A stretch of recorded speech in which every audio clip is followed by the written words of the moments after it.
नमस्कार, ये आकाशवाणी शिमला है। अब आप राजकुमारी चंदेल से प्रादेशिक समाचार सुनिए। आज के मुख्य समाचार। प्रधानमंत्री नरेंद्र मोदी ने कहा, विकसित भारत संकल्प यात्रा के माध्यम से सभी योजनाओं का लाभ अधिक से अधिक लोगों तक पहुंचाना सरकार का लक्ष्य। केंद्रीय सूचना व प्रसारण मंत्री अनुराग सिंह ठाकुर ने कहा, एक से श्रेष्ठ कार्यक्रम निरंतर रहेगा जारी। राज्य सरकार द्वारा आयोजित राजस्व लोक अदालतों में अब तक 65,000 से अधिक इंतकाल के मामलों का निपटारा। और प्रदेश सरकार ने कार्यकाल की 1 साल की उपलब्धियों और जन समस्याओं के निपटारे के लिए शुरू किया सरकार आपके द्वार कार्यक्रम। अब समाचार विस्तार से। प्रधानमंत्री नरेंद्र मोदी ने कहा है कि विकसित भारत संकल्प यात्रा के माध्यम से सरकार का लक्ष्य केंद्र की सभी योजनाओं का भरपूर लाभ लोगों तक पहुंचाना है। आज वीडियो कॉन्फ्रेंसिंग के जरिए विकसित भारत संकल्प यात्रा के लाभार्थियों के साथ बातचीत करते हुए प्रधानमंत्री ने कहा कि सरकार समाज के अंतिम व्यक्ति तक पहुंचकर सभी को सरकारी योजनाओं से जोड़ रही है। उन्होंने बताया कि पिछले 9 वर्षों में केंद्र सरकार की कल्याणकारी योजनाओं से करोड़ों लोगों का जीवन सुगम बना है।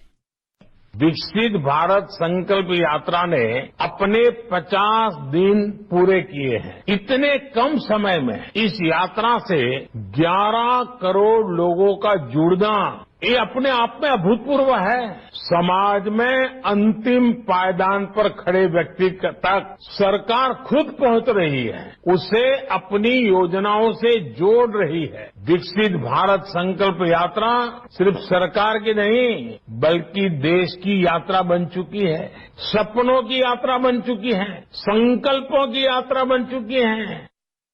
प्रधानमंत्री ने कहा कि गांव हो या शहर, सभी जगह विकसित भारत संकल्प यात्रा को लेकर लोगों में उत्साह है। उन्होंने कहा कि विकसित भारत संकल्प यात्रा केंद्र सरकार की प्रमुख योजनाओं की जानकारी देने के लिए देश भर में आयोजित की जा रही है।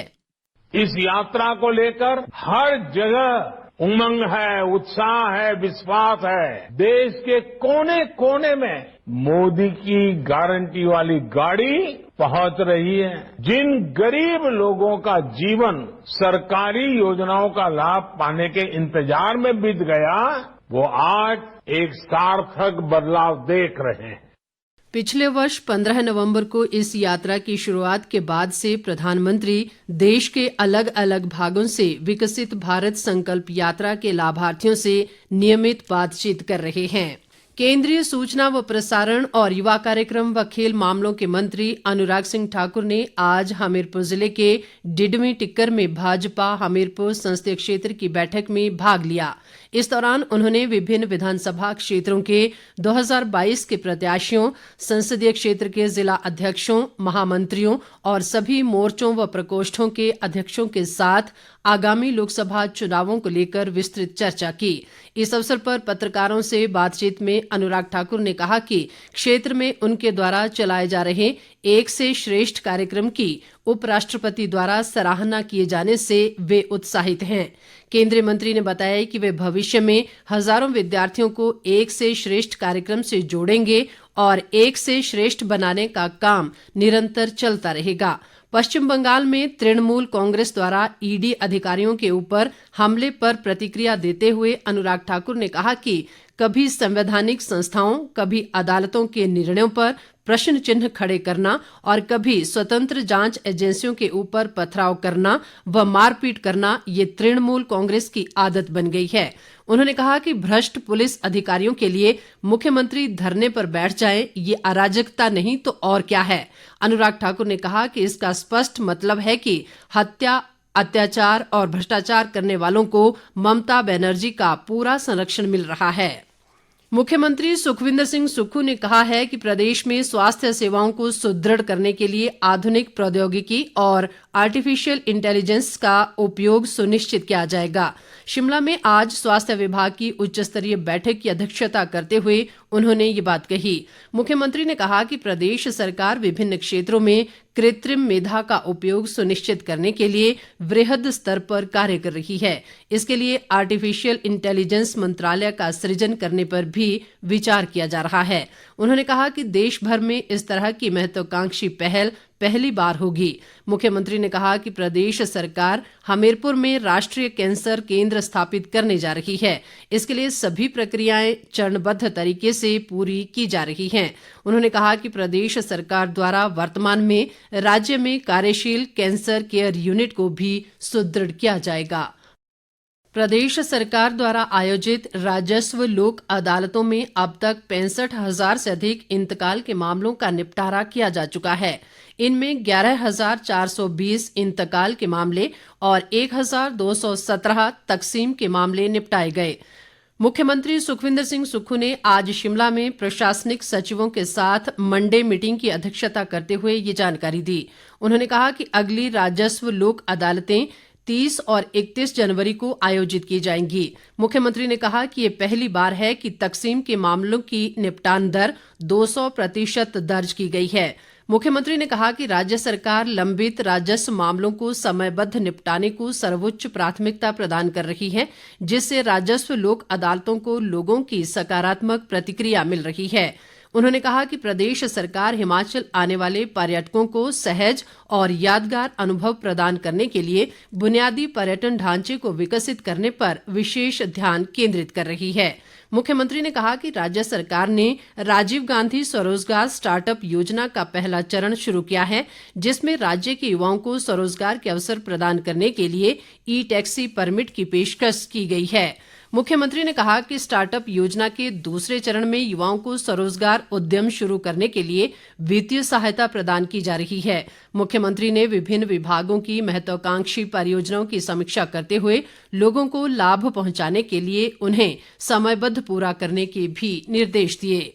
स्वास्थ्य मंत्री कर्नल धनीराम शांडिल ने कहा है कि लोगों की समस्याओं का उनके घर द्वार के समीप समाधान और प्रदेश सरकार की कल्याणकारी योजनाओं की जानकारी जन जन तक पहुंचाने के उद्देश्य से आज से सरकार आपके द्वार कार्यक्रम शुरू किया गया है।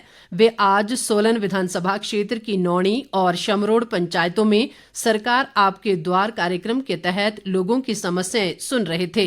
इस दौरान स्वास्थ्य मंत्री ने विभिन्न विभागीय अधिकारियों को लोगों की समस्याओं के जल्द निपटारे के निर्देश दिए। इससे पहले धनीराम शांडिल ने नौणी पंचायत में 8 लाख रुपए की लागत से निर्मित ग्राम सभा भवन का लोकार्पण भी किया। शिमला में बर्फ हटाने के लिए पहली बार लोक निर्माण विभाग द्वारा कैल्शियम क्लोराइड और ब्राइन का प्लांट लगाया गया है। लोक निर्माण मंत्री विक्रमादित्य सिंह ने आज शिमला में कैल्शियम क्लोराइड और ब्राइन प्लांट का शुभारंभ किया। उन्होंने कहा कि अक्सर बुजुर्ग और बच्चे सड़कों पर जमी हुई बर्फ पर चलते हुए गिरकर घायल हो जाते हैं। विक्रमादित्य सिंह ने कहा कि अब इस विधि से सड़कों पर बर्फ नहीं जमेगी, जिससे बर्फबारी के दौरान यातायात सुचारू रहेगा और हादसों का खतरा भी कम हो जाएगा। लोक निर्माण मंत्री ने कहा कि शिमला के बाद विभाग द्वारा आने वाले समय में प्रदेश के 12 भारी बर्फबारी वाले क्षेत्रों में भी ऐसे प्लांट स्थापित किए जाएंगे। उन्होंने बताया कि ये विधि बेहद किफायती है और इसका खर्च मात्र 500 रुपए प्रति किलोमीटर है। विक्रमादित्य सिंह ने कहा कि बर्फबारी से होने वाली परेशानी से निपटने के लिए विभाग पूरी तरह से तैयार है। विधानसभा अध्यक्ष कुलदीप सिंह पठानिया ने कहा है कि समाज में सकारात्मक संदेश देने के लिए शिक्षण संस्थानों की भूमिका सबसे महत्वपूर्ण रहती है। चंबा जिला के राजकीय आदर्श विद्यालय सिहोता में आयोजित वार्षिक समारोह को संबोधित करते हुए उन्होंने ये बात कही। पठानिया ने शिक्षकों से विद्यार्थियों को गुणवत्तापूर्ण शिक्षा प्रदान करने का आह्वान किया, ताकि विद्यार्थी भविष्य में नई ऊंचाइयों को हासिल कर सकें।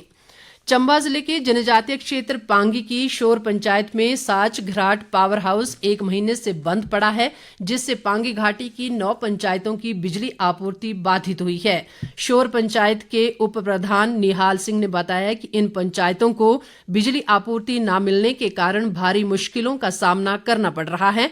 साथ ही दूर संचार की सुविधा न मिल पाने से लोगों का अन्य क्षेत्रों से संपर्क टूट गया है। उन्होंने सरकार से बिजली विभाग द्वारा साच घराट पावर हाउस को ठीक करवाने की मांग की है, ताकि पांगी घाटी के लोगों को विद्युत व दूर संचार सेवाएं बहाल हो सकें।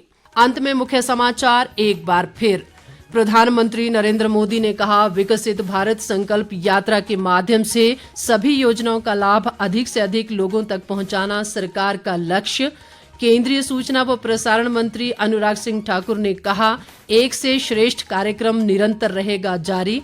राज्य सरकार द्वारा आयोजित राजस्व लोक अदालतों में अब तक 65,000 से अधिक इंतकाल के मामलों का निपटारा। और प्रदेश सरकार ने कार्यकाल की 1 साल की उपलब्धियों और जन समस्याओं के निपटारे के लिए शुरू किया सरकार आपके द्वार कार्यक्रम। इसके साथ ही ये समाचार बुलेटिन समाप्त हुआ। नमस्कार।